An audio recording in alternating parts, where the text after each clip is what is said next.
네, 오늘 상임위 종합국정감사에서도 대장동 특혜 의혹에 대한 집중 질의가 종일 이어지고 있습니다. 윤석열 전 총장은 전두환 발언 후 폭풍이 거세지자 비판을 수용하겠다면서 유감을 표했는데요. 국회로 가보겠습니다. 김승환 기자. 네, 국회입니다. 네, 자 먼저 전두환 관련 발언 파장이 컸는데 윤 전 검찰총장 오늘 오전에 결국 유감을 표명했죠. 네, 윤 전 총장은 오늘 오전 청년정책 공약을 발표하기에 앞서서 발언 이틀 만에 유감을 표명했습니다. 어떤 의도로 얘기했든 전달 과정에서 적절하지 못하다는 비판이 있으면 수용하는 게 옳다는 건데요. 윤 전 총장의 발언 직접 들어보겠습니다. 50 정권을 옹호하거나 찬양한 것은 결코 아닙니다. 그러나 그 설명과 비유가 부적절했다는 많은 분들의 그 지적과 비판을 겸허히 수용하고 유감을 표합니다. 이에 대해 김진욱 민주당 대변인은 무엇을 잘못했는지도 모르고 단지 당한 파기 여론에 밀려 형식적인 유감 표명으로 어물쩍 넘어가려 해서는 안 된다고 비판했습니다. 이런 가운데 윤 전 총장을 비롯해 유승민, 원희룡, 홍준표 후보까지 국민의힘 대선주자 4명은 내일 오후 YTN에서 두 번째 맞수 토론을 벌입니다. 유승민 전 의원과 윤석열 전 총장, 원희룡 전 지사와 홍준표 의원이 각각 대결을 펼치는데 전두환 발언을 둘러싼 파장도 토론 이슈 가운데 하나가 될 것으로 보입니다. 네, 그리고 더불어민주당에서는 이재명 후보와 이낙연 전 대표와의 회동에 관심이 쏠리고 있죠.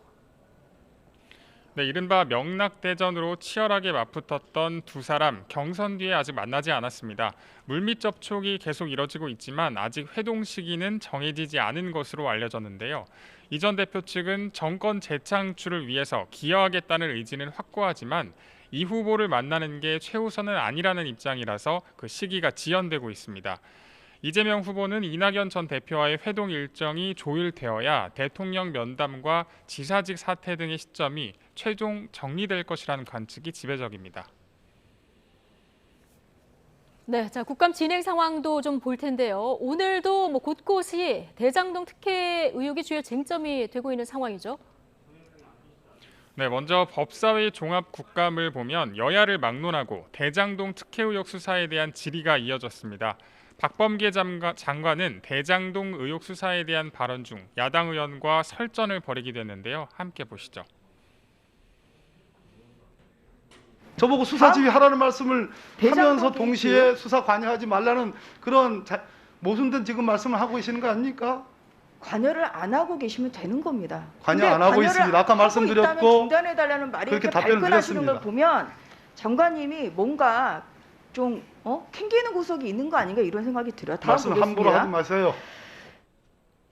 정무위 국감에서도 금융기관이 관리와 감독을 제대로 하지 못했다는 질타가 이어졌습니다. 국민의힘 박수영 의원은 제2의 대장동이라면서 이 지사가 성남시장 시절 성남 백현동 부지에 특혜를 줬다고 문제를 제기했는데 대장동이나 백현동 부지 개발 모두 이른바 특정 금전 신탁 제도 때문에 누가 투자했는지 알 수 없게 돼서 뇌물 등에 이용되고 있다고 지적했습니다. 이에 대해 고승범 금융위원장은 제도면에서 개선할 부분이 있는지 살펴보겠다고 답했습니다. 앞서 민주당 송영길 대표는 대장동 국감과 관련해 한방이 없는 게 아니라 국민의힘이 한방 맞았다고 평가했지만 국민의힘은 국감 발언 중 초과이익 환수 조항 관련 부분에 대해 이 대표를 의중죄로 고발하기도 나서 당분간 대장동 국감 관련해서 여지는 계속될 것으로 보입니다. 지금까지 국회에서 YTN 김승환입니다.